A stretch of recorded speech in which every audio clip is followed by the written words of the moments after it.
ქართველი კარატისტების წარმატება რუმინეთში გამართულ ევროპის ახალგაზრდულ ჩემპიონატზე. ქართულმა სპორტსმენებმა 3 სხვადასხვა სინჯის медаლი მოიპოვეს. 65 კილოგრამ წონით კატეგორიაში ფინალურ ორთაბრძოლაში ერთმანეთს საქართველოს ნაკრების წევრები ანდრეი ზინჩენკო და სერგო მოვსისიანი შეხვდნენ. ორთაბრძოლა ზინჩენკომ მოიგო, ბრინჯაოს მედლის მფლობელი კი 80 კილოგრამ წონით კატეგორიაში ლაშა ოზბეთელაშვილი გახდა. ევროპის ჩემპიონატზე 22 ქვეყნის 400-მდე სპორტსმენი მონაწილეობდა.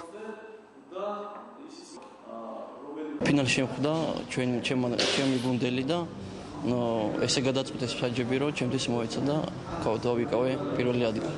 ვიხარია ეს წარმატება და იმედია მომავალში გამიჯობესოთ ჩვენი შედეგი და ვასახელებთ საქართველოს. შეიძლებოდა უფრო პირველი ადგილის გამოცვალა, მაგრამ ცოტა საჯების არ კომიტეტურობამ გამოიჩინა თავი. ბრძოლები საკმაოდ რთულად მიდიოდა, მაგრამ შევძელით სუფთად მოგება.